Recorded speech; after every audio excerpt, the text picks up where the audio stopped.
ओम साई राम। बोलो साईनाथ महाराज की जय। हे साईनाथ, हम आपकी चरण वंदना कर आपसे शरण याचना करते हैं, क्योंकि आप ही एक अखिल विश्व के एकमात्र आधार हैं। यदि ऐसी ही धारणा लेकर हम उनका भजन पूजन करें तो यह निश्चित है कि हमारी समस्त इच्छाएँ शीघ्र पूर्ण होंगी और हमें अपने परम लक्ष्य की प्राप्ति हो जाएगी। आज निंदित विचारों के तट पर माया मोह के झंझावान से धैर्य रूपी समुद्र में तूफान उठ खड़ा हुआ है, जिसमें क्रोध और घृणा रूपी घड़ियाल तैरते हैं और अहम भाव एवं संदेह रूपी नाना संकल्प विकल्पों के भंवरों में निंदा घृणा और ईर्ष्या रूपी अनगिनत मछलियाँ विहार कर रही हैं। यद्यपि ये समुद्र इतना भयानक है तो भी हमारे सद्गुरु साईं उसमें अगस्त्य स्वरूप है, इसलिए भक्तों को किंचित मात्र भी भयभीत होने की आवश्यकता नहीं है। हमारे सद्गुरु तो जहाज हैं और वे हमें कुशलतापूर्वक इस भयानक भवसागर से पार उतार देंगे। श्री सच्चिदानंद साईं महाराज को साष्टांग नमस्कार करके उनके चरण पकड़कर हम सब भक्तों के कल्याणार्थ उनसे प्रार्थना करते हैं, हे साईं, हमारे मन की चंचलता और वासनाओं को दूर करो। हे प्रभु, तुम्हारे श्री चरणों के अतिरिक्त हम में किसी अन्य वस्तु की लालसा ना रहे। तुम्हारा यह चरित्र घर घर पहुँचे और इसका नित्य पठन पाठन हो, और जो भक्त इसका प्रेम पूर्वक अध्ययन करे उसके समस्त कष्ट दूर हों।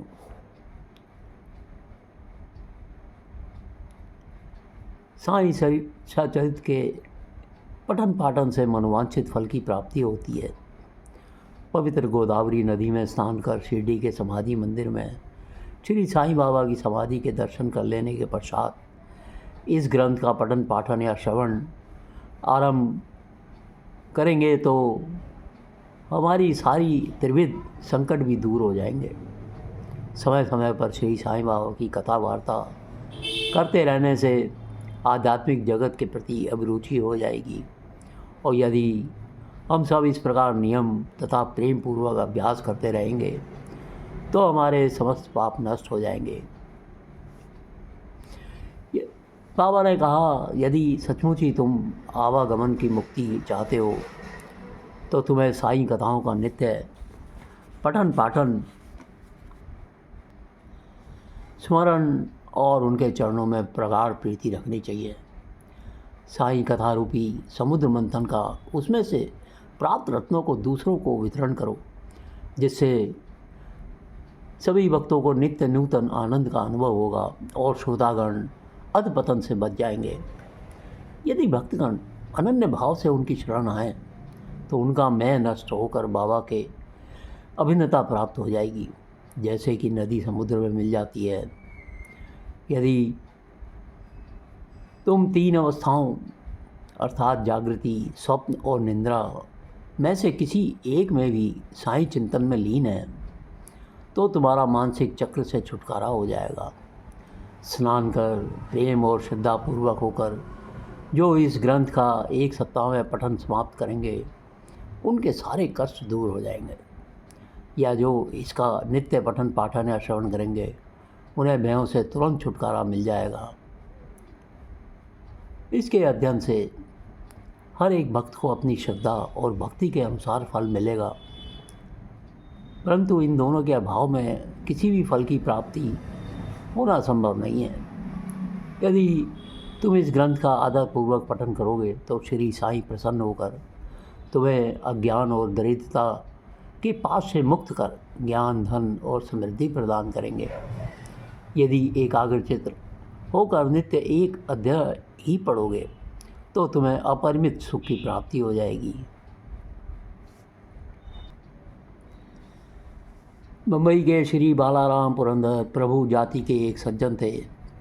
ये बम्बई के उच्च न्यायालय में एडवोकेट थे तथा किसी समय शासकीय विधि विद्यालय में प्राचार्य भी थे। उनका संपूर्ण कुटुंब सात्विक तथा धार्मिक था। श्री बालाराम ने अपनी जाति की योग्य सेवा की और इस संबंध में एक पुस्तक भी प्रकाशित कराई। इसके पश्चात उनका ध्यान आध्यात्मिक और धार्मिक विषयों पर गया। उन्होंने ध्यानपूर्वक गीता, उसकी टीका, ज्ञानेश्वरी तथा अन्य दार्शनिक ग्रंथों का अध्ययन किया। वे पंढरपुर के भगवान विठोबा के परम भक्त थे। एक बार उन्हें श्री साईं बाबा के दर्शनों का लाभ हुआ। 6 मास पूर्व उनके भाई बाबुल जी और वामन राव ने शिरडी आकर बाबा के दर्शन किए थे और उन्होंने घर लौटकर अपने मधुर अनुभव श्री बालाराम व परिवार के अन्य लोगों को भी सुनाए। तब उन लोगों ने शिरडी जाकर बाबा के दर्शन करने का निश्चय किया। यहाँ शिरडी में उनके पहुँचने के पूर्व भी बाबा ने स्पष्ट शब्दों में कह दिया था, आज मेरे बहुत से दरबारी गण आ रहे हैं। अन्य लोगों द्वारा बाबा के उपरोक्त वचन सुनकर धुरंधर परिवार को महान आश्चर्य हुआ। उन्होंने अपनी यात्रा के संबंध में किसी को भी इसकी पहले से सूचना नहीं दी थी। सभी ने आकर बाबा को प्रणाम किया और बैठकर वार्तालाप करने लगे। बाबा ने अन्य लोगों को बतलाया, ये मेरे दरबारी गण हैं जिनके संबंध में मैंने तुमसे पहले कहा था। फिर धुरंधर प्राताओं से बोले, मेरे और तुम्हारा परिचय 60 जन्मों से पुराना है। सभी नम्र और सभ्य थे, इसलिए वे सब हाथ जोड़े हुए बैठे बैठे बाबा की ओर निहारने लगे।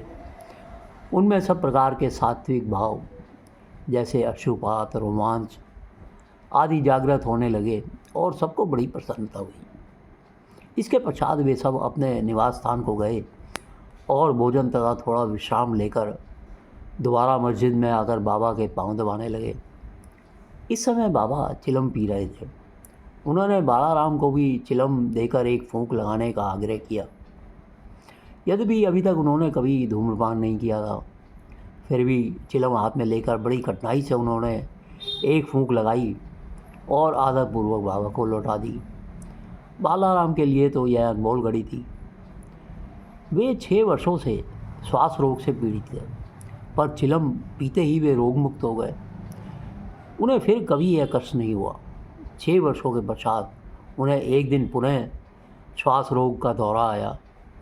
यह वही महापुण्यशाली दिन था जबकि बाबा ने महासमाधि ली। वे गुरुवार के दिन शिरडी आए थे।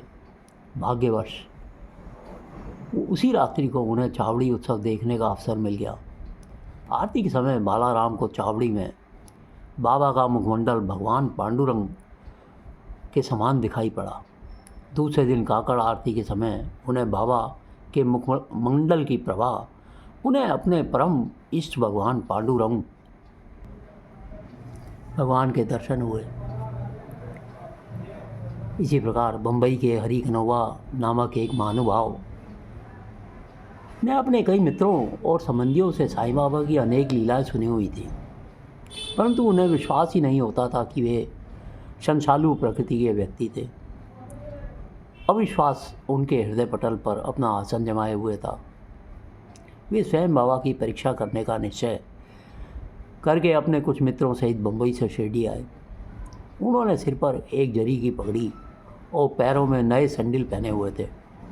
उन्होंने बाबा को दूर से ही देखकर उनके पास जाकर उन्हें प्रणाम तो करना चाहा, परंतु उनके नए सैंडल इस कार्य में बाधक बन गए। उनकी समझ में नहीं आ रहा था कि अब क्या किया जाए। तब उन्होंने अपने सैंडल मंडप के सुरक्षित कोने में रखे और मस्जिद में जाकर बाबा के दर्शन किए। उनका ध्यान सैंडलों पर ही लगा रहा। उन्होंने बड़ी नम्रतापूर्वक बाबा को प्रणाम किया और उनसे प्रसाद और ऊदी प्राप्त कर लौट आए। और जब उन्होंने कोने में दृष्टि डाली तो देखा कि सैंडल तो वहाँ से गायब हो चुके हैं। पर्याप्त छानबीन बेकार ही हुई और अंत में निराश होकर वे अपने स्थान पर वापस आ गए। स्नान, पूजन, नैवेद्य आदि अर्पित करके वे भोजन करने को तो बैठे, परंतु वे पूरे समय उन सैंडलों के चिंतन में ही ध्यानमग्न रहे। भोजन कर पुनः हाथ मुँह धोकर जब वे बाहर आए तो उन्होंने एक मराठा बालक को अपनी ओर आते हुए देखा, जिसके हाथ में डंडे के कोने पर एक नए सैंडलों का जोड़ा लटका हुआ था। उस बालक ने हाथ धोने के लिए बाहर आने वाले लोगों से कहा कि बाबा ने मुझे यह डंडा हाथ में देकर रास्ते में घूम घूम कर हरि के बेटा जरी की फेंटा की पुकार लगाने के लिए कहा है, तथा जो कोई भी कहे कि ये सैंडल हमारे हैं तो उससे पहले ये पूछना क्या उसका नाम हरि और उसके पिता का कन्होबा है। साथ ही यह भी देखना कि वह जरीदार साफा बांधे हुए है या नहीं, तब इन्हें उसे दे देना। बालक का कथन सुनकर हरि कन्होबा को बेहद आनंद और आश्चर्य हुआ। उन्होंने आगे बढ़कर बालक से कहा कि ये हमारे ही सैंडल हैं और मेरा ही नाम हरि और मैं ही कन्होबा का पुत्र हूँ। यह मेरा जरी का साफा देखो। बालक संतुष्ट हो गया और सैंडल उन्हें दे दी। उन्होंने सोचा कि मेरी जरीदार पगड़ी तो सबको दिख ही रही थी, हो सकता है कि बाबा की भी दृष्टि में आ गई हो, परंतु यह मेरी शिरडी यात्रा का पहला अवसर है। फिर बाबा को कैसे विदित हो गया कि मेरा नाम हरि है और मेरे पिता का कन्होबा। वह तो केवल बाबा की परीक्षा लेने के लिए आया था। उसे इस घटना से बाबा की महानता विदित हो गई, उसकी इच्छा पूर्ण हो गई और वह शहर से अपने घर लौट गया। बाबा की लीलाएं बहुत अगाध हैं, बड़ी रुचिकर हैं। इन लीलाओं का हम श्रवण नित्य प्रति करते रहें तो निश्चित ही कल्याण और बाबा की कृपा मिलेगी। एक बार जब बाबा लेंडी बाग से लौट रहे थे तो उन्होंने बकरी का एक झुंड आते हुए देखा। उनमें से 2 बकरी को उन्होंने अपनी ओर आकर्षित कर लिया। बाबा ने जाकर प्रेम से उनका शरीर अपने हाथ से थपथपाया और उन्हें 32 रुपये में खरीद लिया। बाबा का यह विचित्र व्यवहार देखकर भक्तों को बड़ा आश्चर्य हुआ और उन्होंने सोचा कि बाबा तो इस सौदे में ठगे गए हैं, क्योंकि एक बकरे का मूल्य उस समय 3-4 रुपये से अधिक नहीं था और वह 2 बकरे अधिक से अधिक 8 रुपये में प्राप्त हो सकते थे। उन्होंने बाबा को यह कहना प्रारंभ किया, परंतु बाबा शांत बैठे रहे। जब श्यामा और तात्या ने बकरे मोल लेने का कारण पूछा तो उन्होंने उत्तर दिया, मेरे कोई घर या स्त्री तो है नहीं जिसके लिए मुझे पैसे इकट्ठे करने पड़े हैं। फिर उन्होंने 4 सेर दाल बाज़ार से मंगाकर उन्हें खिलाई। तब उन्हें खिला पिला चुकने के बाद उन्होंने उन बकरों को पूर्व जन्मों की कथा इस प्रकार सुनाई। श्यामा और तात्या, तुम सोचते हो कि मैं इस सौदे में ठगा गया हूँ, परंतु ऐसा नहीं है। इसकी कथा सुनो। गत जन्मों में दोनों सगे भाई थे और पहले इनमें आपस में बहुत प्रेम था, किंतु छोटा भाई बहुत परिश्रमी था, जिसने पर्याप्त धन उपार्जन कर लिया था, जिससे बड़ा भाई अपने छोटे भाई से ईर्ष्या किया करता था। इसलिए उसने छोटे भाई की हत्या करके उसका धन हड़प करने की ठानी और अपना आत्मीय संबंध भूलकर वे एक दूसरे से बुरी तरह झगड़ने लगे। बड़े भाई ने अनेक प्रयत्न किए, परंतु वह छोटे भाई की हत्या में असफल रहा। तब वे एक दूसरे के प्राणघातक शत्रु बन गए। एक दिन बड़े भाई ने छोटे भाई के सिर पर लाठी से प्रहार किया। तब बदले में छोटे भाई ने भी बड़े भाई के सिर कुल्हाड़ी चलाई और जिसके परिणाम स्वरूप वहीं दोनों की मृत्यु हो गई। फिर अपने कर्मों के अनुसार ये दोनों बकरी की योनि को प्राप्त हो गए। बाबा ने कहा, जैसे ही ये मेरे समीप से निकले मुझे उनके पूर्व इतिहास और पूर्व जन्म का स्मरण हो आया और मुझे दया आ गई। इसलिए मैंने उन्हें कुछ खिलाने पिलाने तथा सुख देने का विचार किया। यही कारण है मैं इनके लिए पैसे खर्च किए जो तुम्हें महंगे प्रतीत हुए हैं। तुम लोगों को यह लेन देन अच्छा नहीं लगा, इसलिए मैंने उन बकरों को गडरिये को वापस कर दिया है। केवल मनुष्य ही नहीं, सभी प्राणियों के लिए बाबा के हृदय में अपार प्रेम था। प्रिय भक्तों, हम साईनाथ महाराज से प्रार्थना करते हैं, आपके श्री चरण धन्य हैं और उनका स्मरण कितना सुखदायी है। आपके भव भय विनाशक स्वरूप का दर्शन भी धन्य है, जिसके फलस्वरूप कर्म बंधन छिन्न भिन्न हो जाते हैं। यद्यपि अब हमें आपके सगुण स्वरूप का दर्शन नहीं हो सकता, फिर भी यदि भक्तगण आपके श्री चरणों में श्रद्धा रखें तो आप उन्हें प्रत्यक्ष अनुभव दे दिया करते हैं। आप एक अज्ञात आकर्षण शक्ति द्वारा निकटस्थ या दूरस्थ भक्तों को अपने समीप खींचकर उन्हें एक दयालु माता के समान हृदय से लगाते हैं। हे साईनाथ, भक्त नहीं जानते कि आपका निवास कहाँ है, परंतु आप इस कुशलता से उन्हें प्रेरित करते हैं जिसके परिणाम स्वरूप भासित होने लगता है कि आपका अभय हस्त उनके सिर पर, और यह आपकी कृपा दृष्टि का परिणाम है कि उन्हें अज्ञात सहायता सदैव प्राप्त होती रहती है। अहंकार के वशीभूत होकर उच्च कोटि के विद्वान और चतुर पुरुष भी इस भवसागर की दलदल में फंस जाते हैं, परंतु हे साईनाथ, आप केवल अपनी शक्ति से असहाय और सुहृदय भक्तों को इस दलदल से उबार कर उनकी रक्षा किया करते हैं। इसलिए भक्तों, यह श्रेष्ठ कर है कि हम अनन्य भाव से बाबा के श्री चरणों की शरण में आएं और अपने पापों से मुक्त होने के लिए एकमात्र बाबा का ही नाम स्मरण करते रहें। आप अपने निष्काम भक्तों की समस्त इच्छाएं पूर्ण कर उन्हें परमानंद की प्राप्ति करा दिया करते हैं। केवल आपके मधुर नाम का उच्चारण ही भक्तों के लिए अत्यंत सुगम पथ है। इस साधन से उनमें राजसिक और तामसिक गुणों का ह्रास होकर सात्विक और धार्मिक गुणों का विकास होता है।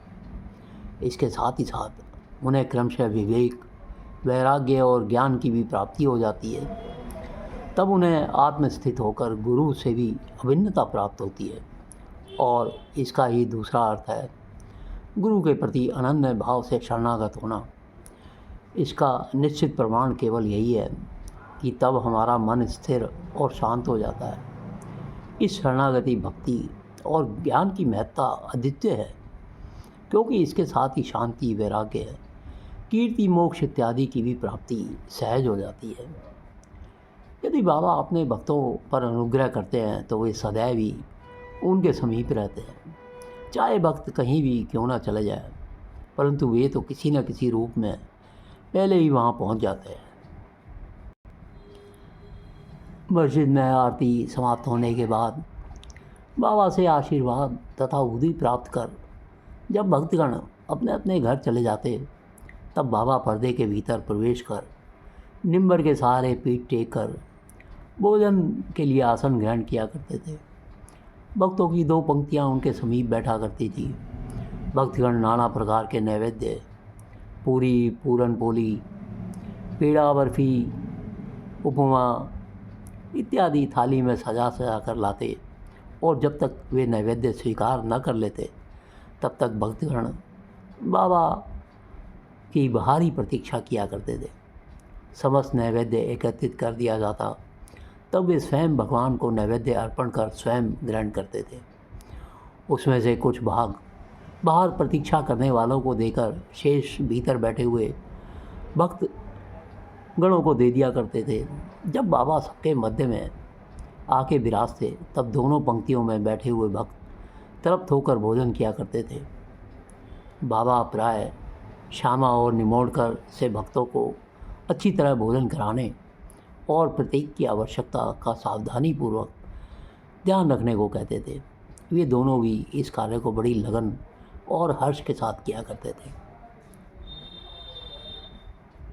इस प्रकार प्राप्त प्रत्येक ग्रास भक्तों को पोषक और संतोषदायक होता था। इस सत्संग में बैठकर एक दिन जब हिमाट पूर्णतः भोजन कर चुके, तब बाबा ने उन्हें एक प्याला छाछ पीने को दिया। उसके श्वेत रंग से वे प्रसन्न हो गए, परंतु उदर में जरा भी गुंजाइश न होने के कारण उन्होंने केवल एक घूंटी पिया। उनका यह उपेक्षात्मक व्यवहार देखकर बाबा ने कहा, सारा का सारा पी जाओ, ऐसा सुअवसर फिर दोबारा नहीं आएगा। तब उन्होंने पूरी छाछ पी ली, परंतु उन्हें बाबा के सांत्वनिक वचनों का मर्म शीघ्र ही विदित हो गया।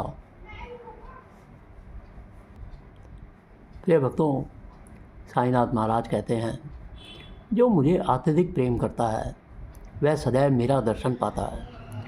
उसके लिए मेरे बिना सारा संसार ही सूना है। वह केवल मेरा ही लीलागान करता है। वह सतत मेरा ही ध्यान करता है और सदैव मेरा ही नाम जपता है। जो पूर्ण रूप से मेरी शरण में आ जाता है और सदा मेरा ही स्मरण करता है, अपने ऊपर उसका यह ऋण मैं उसे मुक्ति प्रदान करके चुका देता हूँ। जो मेरा ही चिंतन करता है और मेरा ही प्रेम जिसकी भूख प्यास है, और जो पहले मुझे अर्पित किए बिना कुछ भी नहीं खाता, मैं उसके अधीन हूँ। जो इस प्रकार मेरी शरण में आता है वह मुझसे मिलकर उसी तरह एकाकार हो जाता है जिस प्रकार नदियाँ समुद्र से मिलकर एकाकार हो जाती हैं। अतएव महत्ता और अहंकार का सर्वथा परित्याग करके तुम्हें मेरे प्रति जो तुम्हारे हृदय में आसीन है पूर्ण रूप से समर्पित हो जाना चाहिए। प्रिय भक्तों, बाबा की लीलाएं हम इसी प्रकार सारांश में सुनाते रहेंगे। चैनल को सब्सक्राइब अवश्य कीजिए, लाइक और शेयर कीजिए और हर पल हर समय बाबा का स्मरण करते रहिए। ओम साई राम, ओम साई राम।